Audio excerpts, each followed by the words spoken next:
할렐루야. 이 귀한 하나님의 말씀들이 여러분들의 삶에 놀랍게 역사되어지는 놀라운 일들을 여러분들과 저와 경험하는 귀한 나날들이 되시기를 바랍니다. 자, 오늘 말씀은요, 제가 지난주에 그 말씀 드렸던 거에 연속으로 지난주에는 어떤 말씀을 드렸냐면 다니엘의 71회에 대한 부분을 말씀을 드렸어요.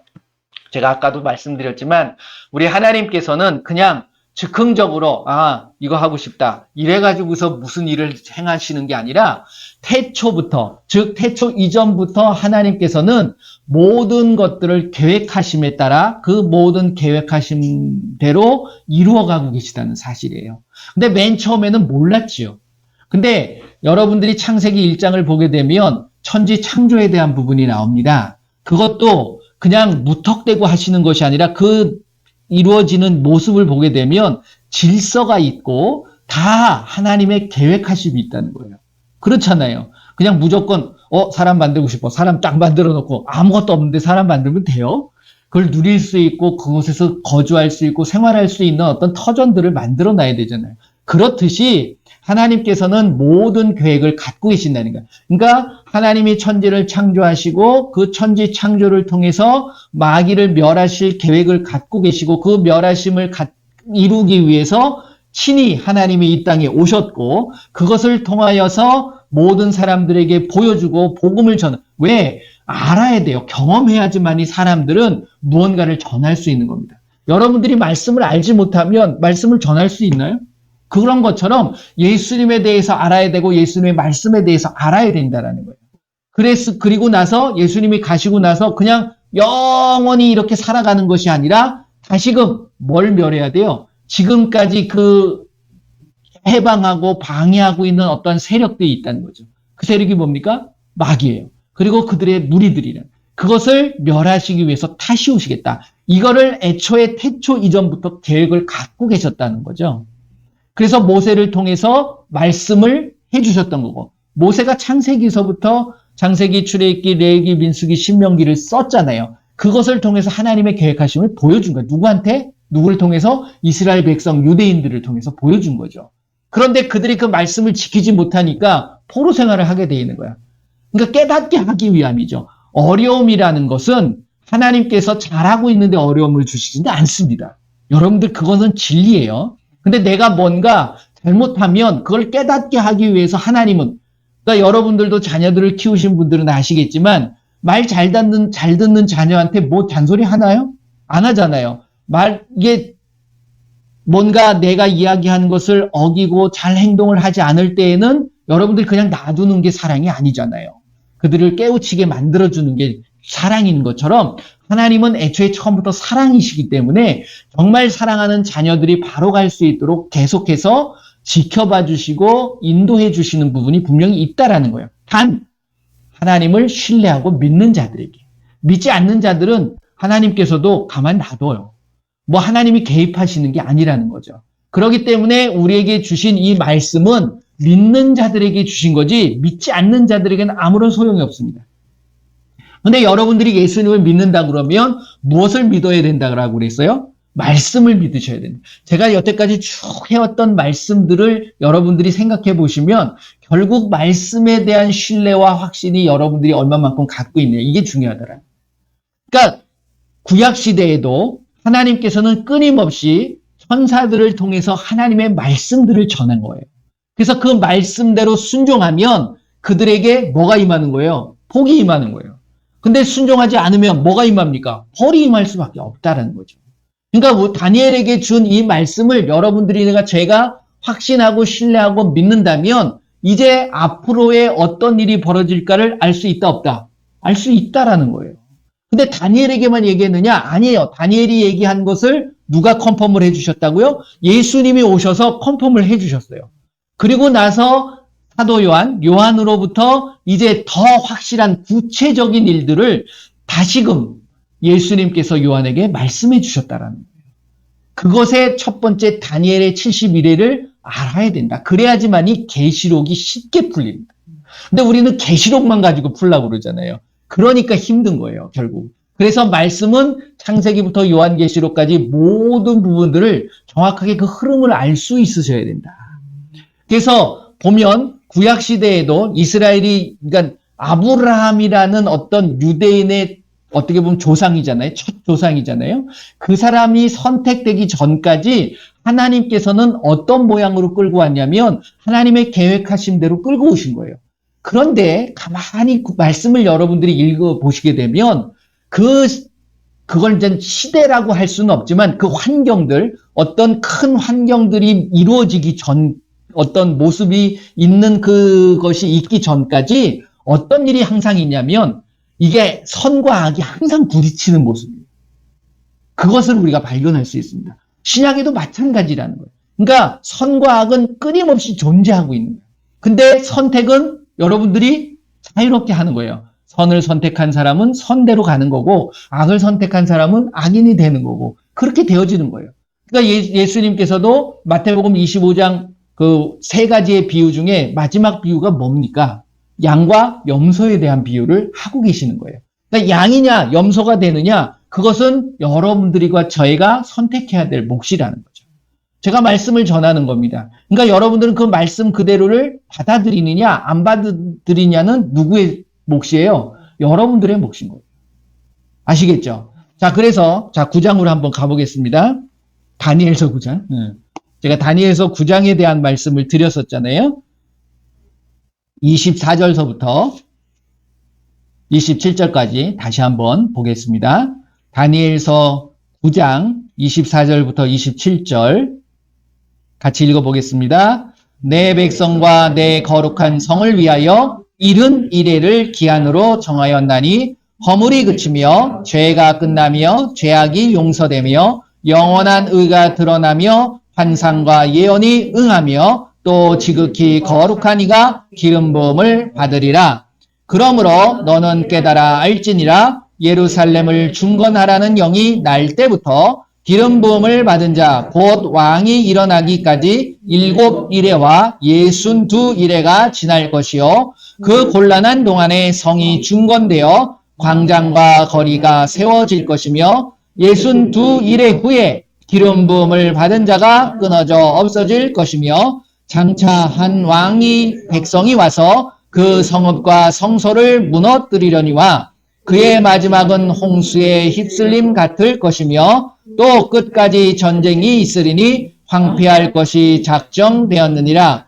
그가 장차 많은 사람들과 더불어 한 이레 동안의 언약을 굳게 맺고 그가 그 이레의 절반의 제사와 예물을 금지할 것이며 또 포악하여 가증한 것이 날개를 의지하여 설 것이며 또 이미 정한 종말까지 진노가 황폐하게 하는 자에게 쏟아지리라 하였느니라 하니라. 아멘. 제가 지난주에는 69일에까지 말씀을 드렸어요. 기억나시나요? 그래서 이 시작이 언제부터 시작된다고요? 이 다니엘이 이 말씀을 받게 된 이 것이 그 어떤 환경이 상황이 어떠냐면 지금 다니엘이 어떤 상황이라고 그랬죠? 포로 상황이었어요. 지금 포로로 잡혀가서 이 다니엘도 이스라엘 땅에 있는 게 아닙니다. 그래서 이제 페르시아, 옛날에 이제 메데 바사 페르이라고 이야기를 하는데 그 지역에 잡혀가가지고서 이때에 그 포로 생활을 하면서 언제쯤 자기는 조국으로 돌아갈 수 있을까? 그것을 염려하고 있을 때 뭘 읽었다고 그랬어요? 에레미야서를 읽었다는 거예요. 에레미야서를 읽으면서 우리 포로 생활이 영원히 지속되는 게 아니라 이게 끝날 때가 있구나. 그게 몇 년이라고요? 70년이면 끝나는구나. 그것을 알게 된 이게 에레미야 25장을 읽어보시면 나와요. 25장 11절인가 그 이유를 읽어보게 되면 그 말씀에 대한 부분이 나옵니다. 그래서 그걸 읽으면서 소망을 갖게 된 거예요. 그랬을 때 이제 다니엘이 기도 많이 하는 사람이었잖아요. 그러니까 이제 이 천사가 와서 가브리엘 천사가 하나님의 뜻을 이 다니엘에게 알려주는 모습을 오늘 지금 9장에 나오는 겁니다. 근데 이제 9장, 10장, 11장, 12장까지 쭉 보게 되면 그 부분에 대한 정확한 부분들이 나오는데 이 연속을 한번 읽어보세요. 다니엘서가 정말 재밌습니다. 뭐 풀물에 들어가고 사자굴에 들어가고 이런 것들만이 아니라 이것이 어떤 다니엘이 계시를 받은 거잖아요. 앞으로 일어날 일에 대한 부분. 그러니까 이 다니엘서를 모르게 되면 아까도 말씀드린 것처럼 계시록이나 이런 것들이 굉장히 어려울 수 있다라는 거예요. 자, 다시 와서 그러면 이 시작이 언제부터 시작되어졌다라고 그랬어요?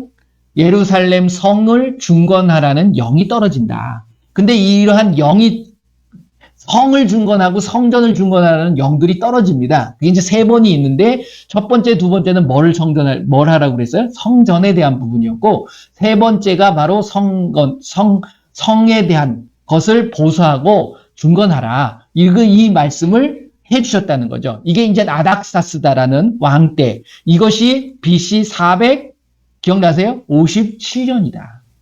이것을 다른 사람들은 445년이라고도 보는 사람이 있어요. 그것은 무엇이냐면 성전을 중건하라는 영이 아닥사스다 20년에 성전을 중건합니다. 이때부터 잡는 사람도 있어요. 근데 어차피 뭘 잡느냐는 상관없어요. 왜? 연도가 뭐 다 바뀌는 건 아니잖아요. 그러니까 어느 때 정확한 연도에 대한 부분을 우리가 너무 민감하게 받아들일 필요는 없습니다. 근데 제가 457년을 잡은 이유가 뭐라고 말씀드렸어요? 이대로 가다 보면 예수님이 오셨을 때 하고 맞는다는 거죠. 그리고 445년을 잡으면 이게 AD 39년으로 가요. 38년. 그러면 빼야 돼. 예수님이 오셔서 33년을 했는데 그 33년 자체가 AD 33년이 아니거든요. 예수님이 돌아가실 때가. 왜? 4년이라는 차이가 있기 때문에. 그렇기 때문에 좀 오류가 있는데 뭐 그런 거 가지고서 내가 맞다, 누가 맞다 이럴 필요는 없다라는 거죠. 그러니까 얼추 뭐 4년 정도야 우리가 충분히 이해할 수 있지 않나요? 그러니까 여러분들이 이제 받아들이시면 돼. 왜? 69일회를 끝나고 나서 바로 한 일회가 시작되는 게 아니라 텀을 두고서 시작된다라는 거죠. 그러니까 여기 다니엘 말씀을 보게 되면 69일회 후에 또 한 일회를 어떤 자가 왔는데 그가 누구라고 그랬어요? 그리스도. 자, 오늘은 그 한 일회에 대한 부분을 제가 좀 말씀을 드리려고 그래요. 자, 7일회와 62일회에 대한 부분은 잘 모르시겠다. 그러면 지난주에 있는 말씀을 나눈 것을 한번 들어보시면 훨씬 잘 아실 거고요. 그래서 이 연도가 예수님이 오셨고, 그리고 나서 여기 이제 26절 말씀을 보게 되면 기름 부음 받은 자가 끊어진다. 예수님이 돌아가시게 되는 거예요. 62일의 후에, 62일에 돌아가시는 게 아니고 그 일의 후에.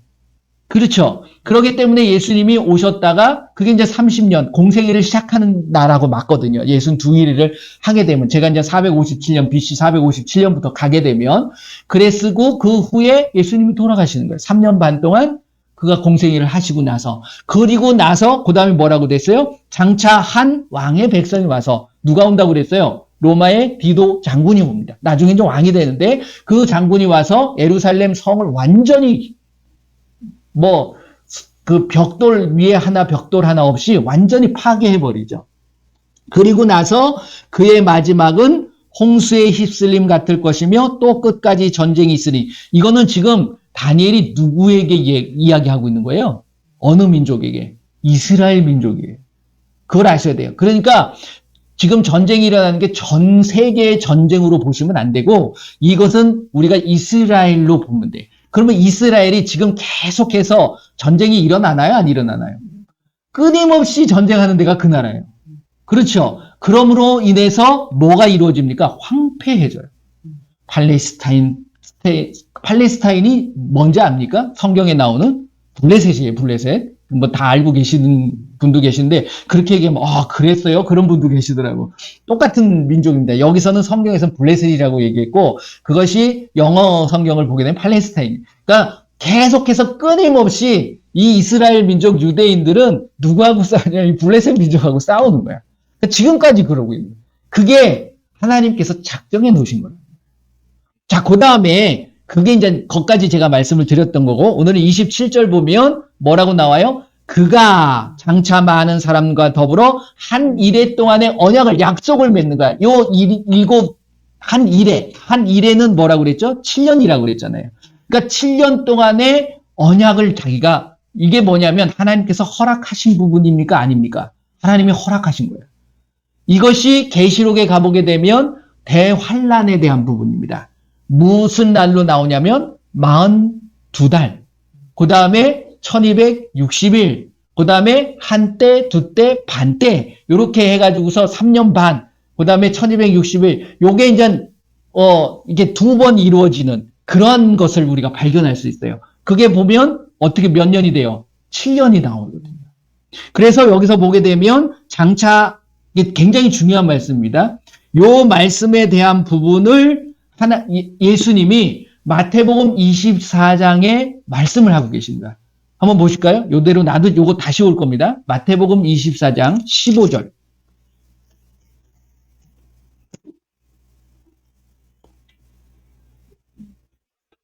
마태복음 24장 15절. 자, 같이 읽어봅니다. 그러므로 너희가 선지자 다니엘이 말한 바 멸망에 가증한 것이 거룩한 곳에 선 것을 보거든 읽는 자는 깨달을진저. 이게 뭘 읽어요? 그러니까 이 예수님이 하신 이 말씀도 읽지만 다니엘이 기록한 그 말씀을 읽고 깨달아야 된다는 거예요. 그걸 예수님이 오셔서 말씀해 주시는 거예요. 그래서 이 24장 말씀을 보게 되면 우리가 지금 살고 있는 이 세상의 마지막 때라고 이야기할 수도 있고요. 마귀가 멸망하는, 그래서 예수님이 다시 오시는 그 때를 우리가 알 수 있는 거예요. 그러니까 이런 일들이 벌어져야 된다는 거예요. 자, 다시 다니엘서 9장으로 넘어가서 27장 보면 그가 장차 많은 사람과 더불어 한 이래 동안의 언약을 굳게 맺고 그가 그 이래의 절반에, 그 7년의 절반, 3년 반 안에 요 일을 벌어지는 거예요. 뭐가 일어나요? 제사와 예물을 금지할 거다. 그렇죠? 그러니까 이게 한 이래 동안 7년이라는 어려움이 우리에게 다가와지는데 그것에 이 한 일의 절반은 강력하게 와지는 건 아니에요. 왜? 그냥 예물과 제사를 금지하는 거야. 그런데 그 다음에 포악하고 가증한 것이 날개를 의지하여 쓰면 이때부터 진노가 황폐하는 자들에게 쏟아진다. 이 말씀을 하고 있습니다. 그러니까 이 가증한 것이 서기 전까지는 우리에게 예배나 어떤 예물을, 그러니까 이게 예배에 대한 부분이죠. 예수님을 믿고 예배하는 이러한 부분들을 서서히 쪼여오게 돼 있다는 거예요. 여러분들 한번 생각해 보세요. 지금 예배 드리는 것을 전 세계에 있는 어떤 그 마귀죠, 결국은 사단이 결국 예배를 드리게 만들어 가고 있는가, 아니면 점점 힘들게 하고 있는가, 그걸 여러분들이 생각하시면 된다. 그러니까 그게 지금 이루어져 가고 있는 부분이에요. 그래서 3년 반이 시작된 거냐? 아니죠. 시작되면 그 안에 뭐가 이루어진다고요? 그걸 강력하게 막아버리는 거예요. 이제는 대놓고 못하게 된다. 그러니까 지금 법적으로도 정부, 우리나라뿐만이 아니라 전 세계에서도 예수님을 전하고 이러는 것들에 대한 법들을 끊임없이 뭔가 못하게 하려고 그렇게 애를 쓰고 있는 거예요. 근데 그게 이제 풀어지게 되면 이런 것들을 여러분들이 보실 수 있어요. 우리나라도 그런 부분들이 있나요, 없나요? 학생 인권 조례라는 거 혹시 들어보셨는지 모르겠습니다. 그리고 이게 이제 성인들한테도 이게 이제 우리가 인권에 대한 부분을 말씀을 드릴 때 우리가 인권에 대한 누구나 평등하다. 이것이 굉장히 좋은 거죠. 근데 그 안에 들어가 보게 되면 굉장히 우리가 예수님을 전하는데 걸림이 되는 것들이 많이 있습니다. 왜? 예수님은 우리가 아까 마태복음 28장 19절도 마가복음 16장 15절에도 온 천하에 뭘 전하라고 그랬어요? 복음을 전하고 모든 민족에게 제자를 삼으라고 그랬어요. 그러면 만나지 않고 전하지 않으면 그들한테 복음을 전하고 제자를 삼 수가 없습니다.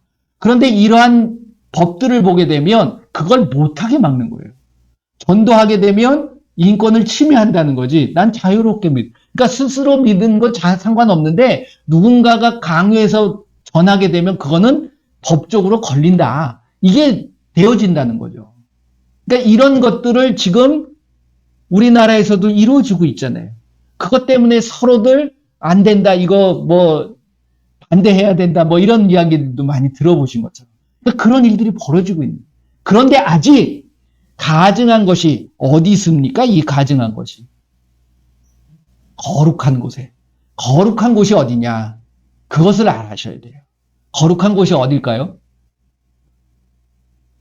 지금 다니엘서를 통해서 이스라엘에 대한 부분을 이야기를 하는 거고 예수님도 이스라엘 땅에 오셔서 그 부분을 얘기를 하세요. 그리고 계시록을 보게 되면 거룩의 어떤 상징으로 나타나는 게 어디예요? 예루살렘이에요. 그러니까 여러분들이 예루살렘을 잘 보셔야 돼요. 그거를 보시게 되면 흐름을 알 수 있어요. 지금 이스라엘 민족과 지금 팔레스타인 그리고 주변에 있는 그 아랍 쪽, 이 아랍 쪽들도 결국은 이방 민족들인데 이방 민족들과 싸우는 이유가 결국 왜 싸웁니까? 물질 때문에? 뭐 때문에 싸우는 것 같아요? 정치적이고 종교적인 것 때문에 싸우는 거예요. 뭘 차지하려고? 예루살렘이라는 그곳을 서로 그러니까 이스라엘은 그곳이 성지잖아요. 이스라엘 민족들은 그렇게 갖고 있습니다. 그런데 이것이 이스라엘 민족뿐만 아니라 블레셋은 자기가 원래 땅이었거든. 그러니까 그것에 대한 부분들이 계속 다툼이 일어날 수밖에 없다는 거예요. 그런데 지금 예루살렘이라는 곳에 뭔가 세워져 있잖아요. 그게 많은 사람들이 교회인 줄 아는데 교회가 아닙니다. 그렇잖아요. 그게 이슬람 사원이거든요. 그렇기 때문에 뭔가 계속해서 빌미를 제공하는 거야. 누구한테? 이스라엘한테. 그러니까 그거 뺏으려고 하려고 하고 그것도 지키려고 하고 그러니까 계속해서 끊임없는 전쟁이 일어남으로 인해서 그 민족들이 황폐해져 가고 있는 모습이에요. 그런데 거기에 뭔가 우리가 획기적으로 볼 수 있는 어떤 일이 벌어진다는 거예요. 그걸 여러분들이 보실 수 있으셔야 된다. 그러니까 하나님께서는 그거를 보여주신 거예요. 그리고 예수님이 오셔서 알려주시는 거예요. 그러니까 그 일들이 이루어지는 것이 바로 뭐가 준비되어져 있는 거야? 한 일해 동안에 어려움이 준비되어진다. 그러면 이 안에 우리가 들어갔느냐 안 들어갔느냐 어떻게 생각하십니까? 한 일에 7년이 환란이잖아요. 이걸 뭐 7년 대환란이라고도 얘기를 하는데 그 7년 대환란에 지금 우리가 생각하는 것이 예배에 대한 부분들, 예물 드리는 이러한 부분들을 서서히 막고는 있다.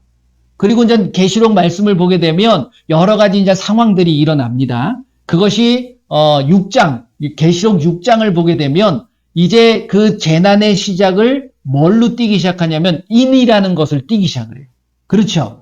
그래서 첫 번째 인을 띄었을 때 흰말이 나타나고 두 번째 인을 띄었을 때 붉은 말 뭐 이렇게 나타나는 부분들이 나타나는데 그러한 부분들이 보인다고 해가지고서 과연 환란에 들어가는 거냐? 이것들을 여러분들이 이제 살펴보실 수 있으셔야 된다. 근데 이제 이 계시록의 말씀은 제가 좀 남겨두고 왜 거기까지 가게 되면 여러분들이 좀 혼란스러우니까 일단 차근차근히 한번 가보자고요. 자, 오늘 다니엘서에 대한 이 한 일에 대한 부분에 다니엘서를 통해서 제가 말씀을 드리는 거예요. 이 말씀을 하시고 자, 12장으로 한번 가보세요. 다니엘서 12장.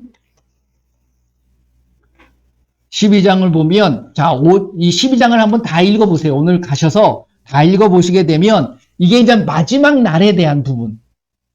이제 예수님이 이제 오시려고 하는 어떤 그러한 부분에 대한 부분을 말씀을 하고 계시는데 재밌는 게 뭐 5절부터 한번 읽어보겠습니다. 5절부터 13절까지예요. 이 부분이 굉장히 중요한 말씀입니다. 이걸 또 예수님이 그대로 또 말씀을 하고 계시는 부분이거든요. 자, 5절서부터 같이 읽어볼게요. 나 다니엘이 본즉 다른 두 사람이 있어 하나는 강 이쪽 언덕에 섰고 하나는 강 저쪽 언덕에 섰더니 그 중에 하나가 세마포 옷을 입은 자, 곧 강물 위쪽에 있는 자에게 이르되 이 놀라운 일의 끝이 어느 때까지냐 하더라. 내가 들은즉 그 세마포 옷을 입고 강물 위쪽에 있는 자가 자기의 좌우 손을 들어 하늘을 여항하여 영원히 살아계시는 이를 가리켜 맹세하여 이르되 반드시 한때, 두때, 반때를 지나서 성도의 권세가 다 깨지기까지 이니 그렇게 되면 이 모든 일이 다 끝나리라 하더라.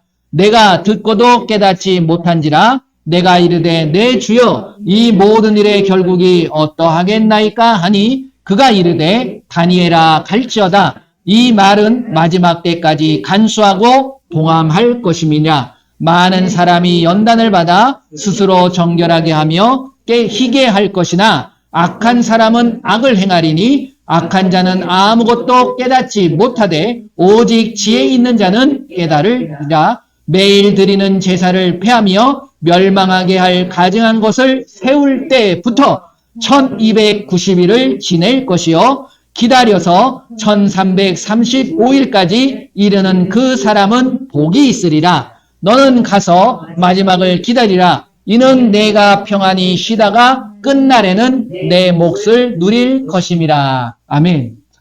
이해가 되십니까? 깨달아지십니까? 그렇구나. 아시겠어요? 이게 무슨 말씀이지? 자, 요 말씀을 이렇게 읽고, 그 다음에 마태복음 24장. 이게 굉장히 중요한 말씀이에요. 지금 예수님이 하셨던 말씀들이 굉장히 중요한 말씀이잖아요. 다니엘서에 대한 말씀을 하고 계시는 부분이니까.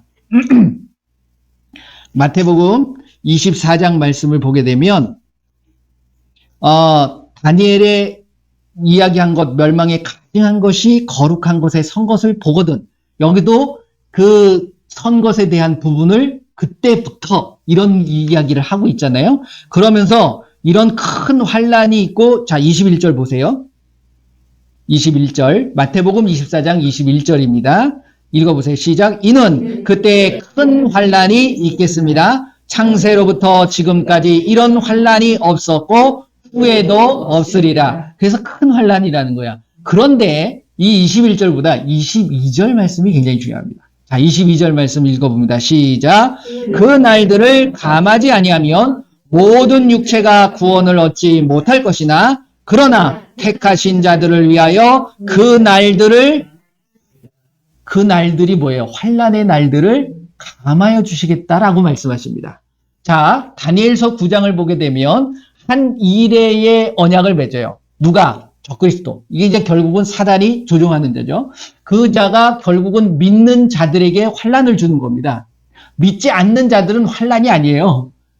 분명히 기준이 믿는 자들입니다. 자, 그랬을 때 그 날이 다니엘서 9장에는 한 이레를 잡는다고 그랬어요. 그게 7년이라고 그랬어요. 그런데 이제 12장으로 넘어오게 되면 근데 두 천사가 이야기하는 걸 다니엘이 듣는 겁니다, 결국. 세마포를 입은 자가. 하나님이 아니고, 그러니까 이야기하는 거를 이제 마지막 날에 어떤 일이 벌어질까, 근데 듣고도 모르겠던 거지. 근데 뭐라고 이야기하냐면, 자, 다니엘서 12장 7절 봅니다. 내가 들은즉 그 세마포옷을 입고 강물 위쪽에 있는 자가 자기의 좌우 손을 들어 하늘을 향하여 영원히 계시는 이를 가리켜 맹세하여 이르되 반드시 한때, 두때, 반때를 지나. 이게 뭐예요? 3년 반이에요. 한때가 1년이거든요. 두때 2년, 그러니까 3년, 그리고 반때, 3년 반이 지나는 거예요. 지나서 성도의 권세가 다 깨지기까지 이니 그렇게 되면 이 모든 일이 다 끝나리라. 그러니까 그때가 되게 되면 이제 아까 9장에도 나오는 말씀, 그리고 마태복음 24장에 예수님이 하신 말씀, 그때가 되면 이제 믿는 자들도 견딜 수 없는 그 환란입니다. 믿음을 지키기가 정말 어려운 때고. 그러니까 예수님은 뭐라고 그러냐면 그날을 구원받는 자, 선택받은 자들에게 뭘 해주기 위해서? 그걸 지키기 위해서 감해주겠다는 거예요. 뭘 감해주겠다는 거예요? 7년을 감해주겠다. 그러니까 7년, 3년 반이 지나고서 극심한 때가 3년 반이 원래 허락되어진 건데 그 3년 반 동안 그런 일이 벌어지면 도저히 견딜 수 없다는 거예요. 이해되십니까? 그것을 자 11절 다니엘서 12장입니다. 11절 12절을 보면 매일 드리는 제사를 폐하며 멸망하게 할 가증한 것을 세울 때부터 1290일을 지날 것이다. 자, 그런데 이 1290일이 1260일 3년 반보다 좀 더 지나갑니다. 그리고 나서 기다려서 1335일까지 이르는 그 사람은 복이 있으리라. 1330일을 더 지나는 거예요. 그렇게 되면 하나님 예수님께서 그 모든 것들을 끝내주시겠다. 환란을 끝내주시겠다라고 얘기를 합니다. 이게 무슨 말씀인지 아세요? 그러니까 1290일을 지나야 되는데 이게 이제 한때 두때 반보다 조금 더 지나죠. 한 30일을 더 지납니다. 그런데 1335일까지 더 지나면 그것만 지키면 우리가 그 환란에서 벗어날 수 있다. 이 말씀을 예수님이 하시는 거예요. 그러니까 며칠이에요? 1335 빼기 1291 빼면 몇이에요? 45. 나오나요? 몇이에요? 계산 아닙니다. 그러니까 이게 하나님께서 예비해 놓으신 것이 31 플러스 며칠? 45. 그렇죠? 그렇게 돼서 우리가 그것만을 지키면 되는 거예요. 그걸 하나님께서는 그 말씀을 누가 컨펌을 했다고요? 예수님이 컨펌을 하니까 그날을 감해 주겠다. 그 말을 하신 거예요. 그러니까 계시록의 말씀을 보게 되면 42달에 대한 부분을 얘기했지 그 다음에 또 이루어지는 어떤 그 부분에 대한 부분은 인과 나팔과 그 다음에 대접에 대한 부분을 나누는 거예요.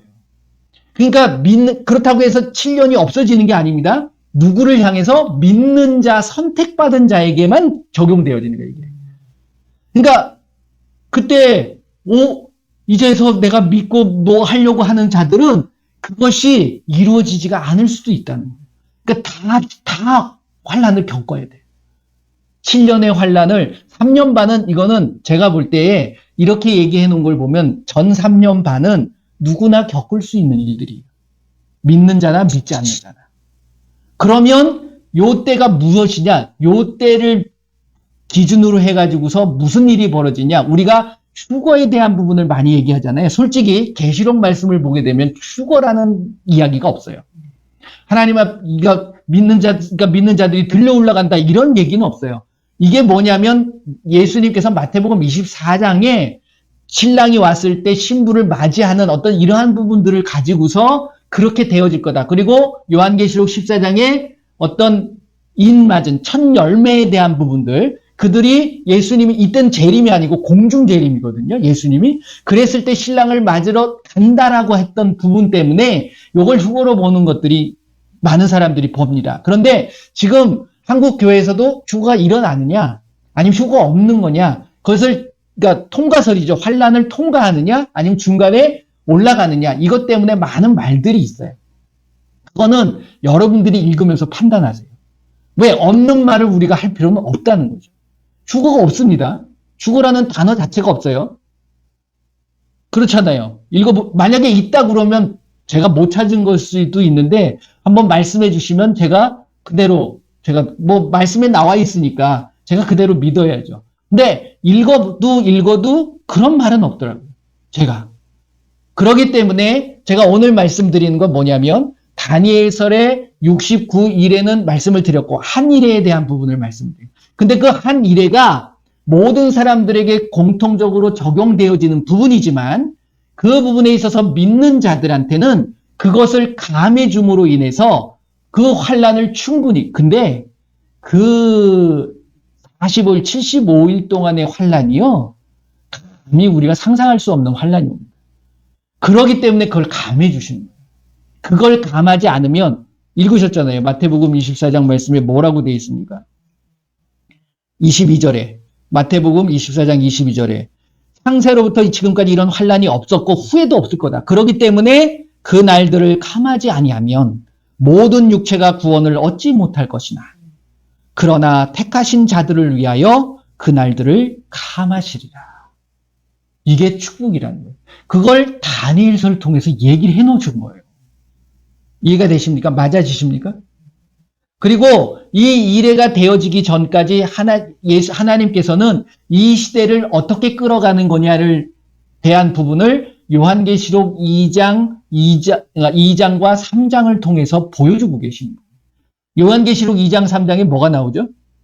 7 교회가 나옵니다. 소아시아의 7 교회. 그 7 교회들이 그 시대의 어떤 모습을 보여주는 거지만 이게 전체적으로 끌어가는 시대의 모습을 보여주기도 한다라고 제가 말씀을 드렸어요. 에베소 교회는 이게 이제 그 말씀을 읽어보게 되면 어느 상황을 이야기를 하냐면 초대교회 상황을 얘기를 해요. 그 다음에 서문화 교회를 보게 되면 그 초대교회를 지나고 나서 어떤 일이 벌어집니까? 순교하는 시대가 나옵니다. 그 말씀을 읽어보세요. 그러면 그 상황을 얘기를 하고 있어요. 그 다음에 버가모 교회를 보게 되면 뭐가 되어지냐면 국교가 되어집니다. 로마가 이제 기독교를 국교화시켜요. 그래서 국교의 어떤 모습, 기독교가, 로마가 국교를 세운다는 건 전 세계가 로마 법을 따르는 로마가 전 세계라고 뭐 이런 얘기도 있는 것처럼 그렇게 이제 복음이 펼쳐지게 되는 모습을 나타내죠. 그 다음에 두아디라, 에베소, 서머나, 버가모, 두아디라 교회를 보게 되면 암흑시대입니다. 이게 종교 개혁이 일어나기 전에 국교 시대에서 넘어가기 전에 이게 어떤 예수님을 믿는 시대에 정말 암흑 같은, 즉 구약에서 신약으로 넘어올 때 한 400년 정도의 암흑 시대가 있는 것처럼 그 시대가 있어요. 요게 이제 두아디라 교회의 모습입니다.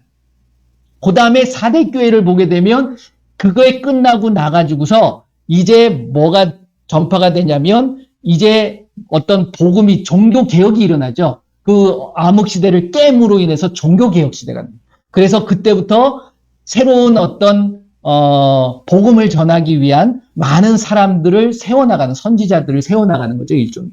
그 다음에 빌라델비아 시대 때는 결국 이 복음들이 전 세계로 퍼쳐지는 거예요. 사도행전 1장 8절의 말씀처럼 복음이 땅끝까지 전해져야 되거든요. 그러니까 이 시대가 되게 되면, 그 말씀을 보게 되면 빌라델비아 교회는 생명을 안 받아요. 왜 안 받죠? 복음을 전하는 거예요. 그래서 선교의 어떤 상황들이 벌어지게 됩니다. 그러면 마지막 하나 남죠. 라오디게아. 이게 바로 이 시대의 모습이다. 그 라오디게아 교회의 어떤 상황을 보게 되면 그 모습들이 지금 우리가 살고 있는 이 시대의 모습들을 다 보여주고 있는 거예요. 민주주의, 종교, 다원주의, 뜨뜻미지근한 그런 신앙의 모습들, 예수님을 모셔야지만이 살아갈 수 있다라는 그것을 우리에게 선포하고 있는 모습입니다. 그러니까 이것이 끝나고 나면서 사장서부터 어떤 일이 벌어져요? 결국 이 심판에 대한 부분들을 말씀하고 계십니다. 그러니까 그렇게 끌어오는 거죠, 결국은. 이해되시나요? 그래서 이제 한 이래가 지금 우리 앞으로 다가와졌다라는 거예요. 그래서 많은 분들이 이제 예수님이 정말 오실 때가 됐구나. 이렇게 얘기하는 이유가 있다라는 겁니다. 근데 그것이 정확하게 어느 시점이냐? 그것은 우리가 상황을 통해서는 알 수 있지만 그때는 알 수 없는 거예요. 그런데 우리가 말씀을 통해서 이게 가증한 것이 서게 되면 그때 며칠이 지나는 거예요. 그러니까 한 2달 조금 더 지나게 되면 우리가 하나님을, 예수님을 만날 수 있다. 이것을 우리가 소망을 가질 수 있다는 거예요. 이해가 되시는지 모르겠어요. 이제 제가 말씀드렸던 다니엘서 9장과 12장 말씀, 마태복음 24장 말씀, 요한계시록, 이게 이제 6장에 대한 부분이거든요. 자, 6장 요것만 제가 말씀을 드리고 맺을게요. 요한계시록 6장부터 이제 인이 띄어지잖아요. 보게 되면 7 봉인이 띄어지는데 첫 번째 인이 띄어지게 되면 2절에 보면은 흰 말이 나타납니다. 그렇죠? 흰 말이 나타나고 둘째 인을 떼게 되면 붉은 말이 나타나요. 그러면서 이제 여기서 한 자가 허락을 받아 땅에서 화평을 서로 죽이게 하고 큰 칼, 서로 막 죽이는, 이게 뭘까요? 전쟁이 전쟁. 그렇죠? 흰 말은 적그리스도의 출현입니다, 결국. 그러니까 지금 이 시대에 적그리스도들이 있나요, 없나요? 있죠. 그러니까 이런 것들을 봤을 때 첫째 인이 띄어졌다라고 볼 수 있나요, 없나요? 볼 수도 있다라는 거예요. 그 다음에 둘째 인, 붉은 말, 전쟁이 일어납니까, 아니라? 이건 옛날부터 있었지만 지금도 일어나는 거야. 그 다음에 셋째 인을 보게 되면 여기 셋째 인은 검은 말이 나오죠. 그 검은 말이 그 탄자가 손에 저울을 가졌더라. 내가 내 생물 사위로 나는 듯한 음성을 들으니 한 데나리온 이러면서 해치지 말라. 그러면서 이제 이게 결국은 저울 하는 거예요. 이게 뭐냐면 마태복음 25장에 양과 염소를 가리는 상황 속에서 결국 하나님을 믿는 자와 믿지 않는 자들이 갈려지게 되어 있습니다. 이런 부분들이 상황을 통해서 다가와지는 거예요. 그러니까 그런 부분들이 우리에게 나타나고 있느냐? 여러분들이 보시면 됩니다. 그 다음에 7절 보면 넷째 인을 띄니까 넷째 인 내 생물을 보니 청황생말. 그의 이름은 뭐라 그래요? 사망이니 음부가 그 뒤를 따르며 그들이 땅 4분의 1의 권세를 받아 검과 흉년과 사망과 땅의 짐승들로 죽이더라. 그러니까 여러분들이 이 말씀을 들으면서 지금 청황생물이 나타나서 땅 4분의 1의 권세, 그러니까 4분의 1 정도를 뭘 하겠다는 거예요? 흉년이 있고 거기에 사망이 있고 뭐 이렇게 만들어 가겠다는 거예요. 서서히 이루어져 가는 것 같지 않습니까, 여러분들? 그렇죠? 그 다음에 9절, 다섯째 인을 떼니 내가 보니 하나님의 말씀과 그들이 가진 증거로 말미암아 죽임을 당한 영혼들이 제단 아래에 있어 큰 소리로 불러 이르되 거룩하고 참되신 대주여 땅에 거하는 자들을 심판해 우리의 피를 갚아주지 아니하시기를 어느 때까지 하는가. 각각 그들에게 흰 두루마기를 주며 이르시되 아직 잠시 동안 시대 그들의 종들과 형제들도 자기처럼 죽임을 당하여 그 수가 차기까지 하라 하시더라. 이런 일들이 벌어지는 거예요. 복음을 위해서 정말 그 전부터 지금 시대 이전부터 그 사람들이 계속해서 복음을 위해서 애쓰고 순교한 사람들 많이 있잖아요. 근데 여기서 재밌는 건 그게 차야 되는 거야. 하나님이 계획하신 수가 차야 된다는 거죠. 이게 결국은 사도행전 1장 8절에 나오는 말씀. 뭐예요? 예루살렘과 온 유대와 사마리아와 땅끝까지 이르러 내 증인이 되리라. 그 증인이 되기 위해서 정말 여러 가지 부분에 있어서 어려운 부분들이 있거든요. 네. 그러니까 이런 부분들이 우리의 삶을 통해서 나타나고 있는 거다.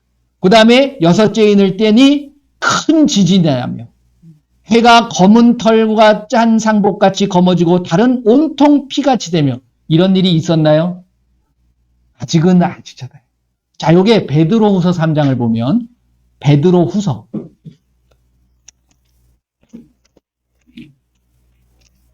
예수님도 마태복음 24장에 이 말씀을 하고 계시거든요. 그 마지막 때에 대한 부분을 말씀을 드릴 때 하시는데 베드로후서 3장 말씀을 보면 10절 보세요. 10절. 자, 읽어봅니다. 시작. 그러나 주의 날이 도둑같이 오리니 그 날에는 하늘이 큰 소리로 떠나가고 물질이 뜨거운 불에 풀어지고 땅과 그 중에 있는 모든 일들이 드러나리라. 요즘 여러분들 뉴스를 보면 가끔 저는 뭐 뉴스를 뭐 이렇게 많이 자주 보진 않지만 싱크홀이라고 들어보셨나요? 땅이 꺼지는? 그 벼랑간 꺼져버려요. 그리고 구멍이 커지고. 이런 일들이 뭐 빈번하게 일어나는 건 아니지만 가끔 일어나고 있다는 거예요. 그러니까 여러분들이 그러한 부분들을 잘 보실 수 있으셔야 돼요. 그런 겁니다. 그 다음에 이제 여섯째 인이잖아요. 일곱째 인은 인이 떼어지면 뭘로 연결되는 거냐면 나팔로 연결되어지는 거예요. 이 나팔이 마태복음 24장을 보게 되면 예수님이 오실 때 나팔이 부러지게 되는 겁니다. 자, 여기까지. 계시록의 말씀들과 여러분들이 전체적인 말씀들의 흐름들을 보실 수 있습니다. 제가 오늘은 다니엘서 제가 이제 앞으로 계시록의 말씀들을 조금 말씀을 드리려고 그래요. 전에는 이거를 하면 많은 분들이 어떻게 받아들일까 조금 고민을 많이 했어요. 그래서 기도해오는 중에 이제는 좀 나눌 필요가 있겠다라는 마음을 주셔서 그 말씀을 좀 나누도록 하겠습니다. 그래서 처음에 시작에 다니엘의 70일에 왜 이걸 알아야지 연결이 돼요. 예수님이 그 말씀을 가지고 갔거든. 그리고 계시록의 말씀도 결국 나타나는 어떤 적그리스도와 큰 용에 대한 부분, 그 다음에 사단의 모습들이 결국은 그러한 모습을 통해서 잡고 나가는 부분. 그래서 두 증인이 일어나서 두 증인이 살해를 당하고 다시 또 부활하게 만드는 이런 일들이 벌어지게 돼 있다는 거예요. 근데 지금 일어나고 있나요, 그게? 아니잖아요. 그러니까 우리가 그것을 보실 수 있어요. 저는 이거는 그러니까 이제 말씀을 읽으면서 깨달은 건 인이 떼지고 있는 거는 사실이에요. 근데 그 인이 여러분들이 판단해 보세요. 몇째 인까지 떼어지고 있는가. 그래서 여러분들이 정말 이 말씀을 통해서 정말 이 시대에 내가 어떻게 신앙생활을 해야 되고 정말 예수님을 어떻게 신뢰하고 믿으면서 살아가야 될 것인가에 대한 부분들을 늘 생각하시기를 바랍니다. 그러니까 베드로도 그 얘기를 하는 거잖아요. 너희들이 늘 깨어있고 근신하고 상황을 잘 살필 수 있어야 된다. 베드로뿐만이 아니죠. 야고보도 마찬가지로 얘기했고 예수님도 마찬가지로 말씀드린 겁니다. 그래서 이번 한 주간 동안도 여러분들의 삶 속에 다른 것 신경 쓰게 되면 이게 보일까요? 안 보일까요? 이게 느껴질까요? 안 느껴질까요? 안 느껴집니다. 세상에 너무 좋은 것들이 많아요. 거기에 빠져버리면 말씀 안 생각납니다. 그러니까 세상이 좋지요. 그렇죠. 좋게 만드는 거야. 그러면 뭐가 잊어버려지잖아요. 천국이 잊어버려요. 그래서 천국의 소망을 자꾸만 없애버리는 거예요. 그리고 믿음이 이제 없어지게 만들고. 이게 결국은 사단이 하는 거예요. 사단이 그래서 로마서 12장 2절 말씀에 너희가 이 세대를 본받지 말고 마음을 새롭게 함으로 변화를 받아. 뭘 알아야 돼요? 하나님의 선하시고 기뻐하시고 온전하신 뜻이 무엇인지 분별할 수 있어요. 이번 한 주간 동안에 그러한 하나님의 뜻이 분별되어지는 귀한 시간들이 되시기를 바랍니다. 기도하겠습니다. 여러분들 같이 기도했으면 좋겠어요. 예수님, 이 시대를 말씀으로 분별케 하여 주옵소서. 이 시대가 정말 가까웠습니다. 예수님이 가까웠어요. 사도행전 1장 7절 말씀처럼 그날과 그 시는 너희가 알 바가 아니라고 그랬으니까 우리가 알 필요 없어요. 하지만 그 시대를 읽을 수는 있어야 된다는 거죠. 그렇기 때문에 내가 더 예수님의 말씀에 세워지게 하시고 더 예수님과 대화할 수 있는 내가 되게 하여 주옵소서. 다 같이 기도합니다. 예수님 감사합니다. 귀한 하나님의 말씀을 통하여서 이 시대를 읽게 하여 주시고 알게 하여 주시고 깨닫게 하시오니 감사합니다. 우리의 삶에 말씀만이 나를 인도하시고 끌어가 주시옵소서. 그 말씀에 늘 순종케 하여 주시고 그 말씀을 통하여서 내가 무엇을 해야 될 것인가를 발견하며 나아가게 하여 주시옵소서. 예수님의 이름으로 기도드립니다. 아멘. 늘 예수님과 대화 많이 나누시길 바라요. 어떤 분이 저한테 이제 카톡을 보내면서 그런 고백을 하시더라고요. 방언을 자기가 받긴 받았는데 잘 이게 정말 하는 건지 모르겠다고 그러시더라고요. 그래서 방언 받으신 거야. 하나님께서 성령이 임하시게 되면 내가 방언을 하거든요. 처음에 유창하게 하지 않습니다. 그렇게 하시는 분도 계시지만. 그래서 이분이 아무튼 제 말을 믿고 그냥 하기 시작했대요. 근데 어느 날 제가 이제 하고 나서 한 이틀 지나고 나서 하는데 갑자기 자기가 의지하지도 않고 그러니까 자기가 이제 하고 있는 거예요.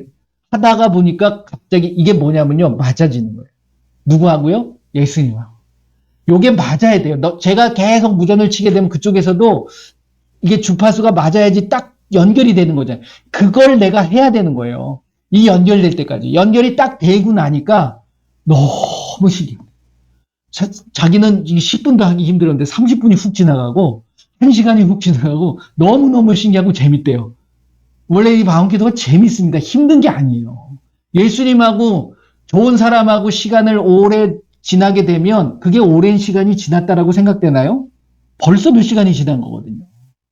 그러니까 예수님하고 대화를 하는데 기도하는데 너무 지겹다. 이거는 뭐가 문제가 있는 거야. 그렇잖아요? 예수님을 싫어하는 거지 내가.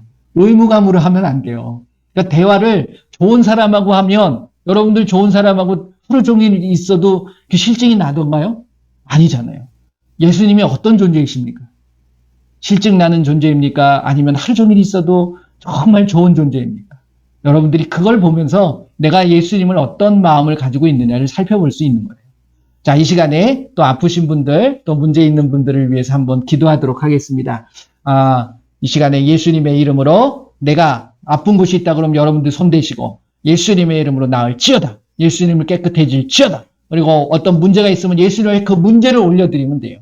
자녀의 문제, 어떤 진로의 문제, 어떤 학업, 그 다음에 삶의 모든 문제들도 예수님 앞에 올려드리시기 바랍니다. 우리 한번 다 같이 기도하겠습니다. 예수님 감사합니다. 이 시간에 예수님의 이름으로 이 시간에 구하고 선포하고 고백합니다. 예수님께서 이 시간 역사하여 주시옵소서. 내 이름으로 무엇이니 구하면 내가 행하리라 말씀하신 그 말씀대로 예수님의 이름으로 우리의 연약한 부분, 우리의 치료되어지고 회복되지 않은 모든 부분들을 예수님의 이름으로 명하노니 예수님께서 함께하여 주시옵소서. 예수님의 이름으로 우리의 모든 연약하고 질병 예수님의 이름으로 명하노니 깨끗하게 될 슛. 예수님의 이름 모든 통증은 사라질 슛. 예수님의 이름으로 낡은 세포, 병든 세포는 사라질 슛. 예수님의 이름으로 새로운 세포가 바뀌어질 슛. 예수님의 이름으로 모든 기관, 모든 장기와 모든 혈관, 그 다음에 모든 인대, 근육, 뼈, 예수님의 이름으로 정상으로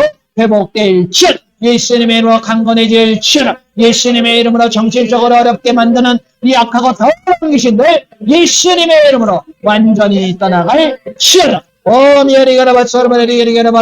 예수님의 이름으로 우리 삶에 우리 가정에 나에게 역사하는 악하고 더러운 귀신들은 예수님의 이름으로 완전히 떠나갈지어다. 우리에게 어려움을 갖다 주는 약하고 더러운 귀신을 예수님의 이름으로 완전히 떠나갈지어다. 예수님의 이름으로 기도합니다. 아멘. 할렐루야. 네. 자, 기도하셨으면 점검하셔야 돼요. 살펴보시고 예수님께서 만져주시고 고쳐주시면 예수님께 영광을 올리시면 됩니다. 할렐루야. 지난번에 요 말씀을 잠깐 드릴게요. 지금 아산에 있는 한 분이신데 이분이 췌장암 4기였습니다. 췌장암 4기였는데 4기는 췌장암 특히 더 어렵거든요. 근데 이분이 지금 완전히 암세포가 없어졌어요. 수요일 날도 같이 기도하셨던 분이고 제가 또 아산까지 가서 제가 이제 거기선 침례를 줄 수가 없어서 아프신 분이라서 제가 세례를 줬거든요. 세례를 받고 싶다고 그래서 그리고 기도했는데 그게 지금 그래도 꽤 몇 개월 지났죠. 그때 이제 막 많이 좋아지고 있는 상황이라고 그러더라고요. 근데 암심할 수 없는 거죠.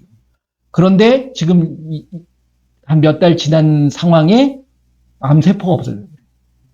할렐루야. 예수님께서는 이루어주시는 거예요. 네. 그렇기 때문에 여러분들이 믿고 구하시면 되는 겁니다. 제가 이 소식을 지난주에 들었어요. 너무 기쁜 소식이 있다고 하시면서 말씀해 주시길래 아직 병원에서는 그러니까 병원에서 검사에 암세포가 없는 거야.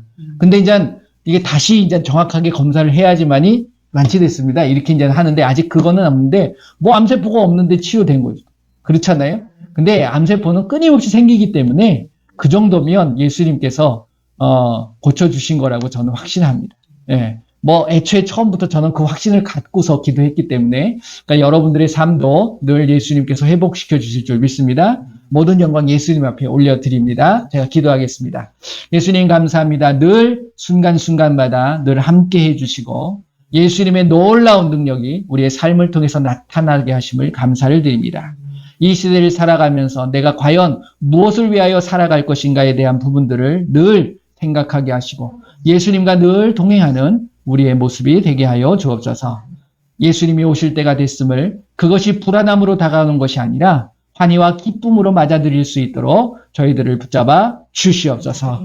지금은 우리 주 예수 그리스도의 은혜와 우리 하나님의 고 넓으신 사랑하심과 성령님의 인도 보호 함께 하심이 이제 말씀대로 순종하며 그 말씀을 이끌고 그 말씀의 놀라운 역사가 일어나는 것을 선포하며 나가겠다고 다짐하는 귀한 하나님의 백성들 머리머리 위에 그들의 가정과 그들의 삶과 그들의 일터 위에 그리고 우리 조국 대한민국 위에 지금으로부터 영원토록 함께할지어다. 아멘.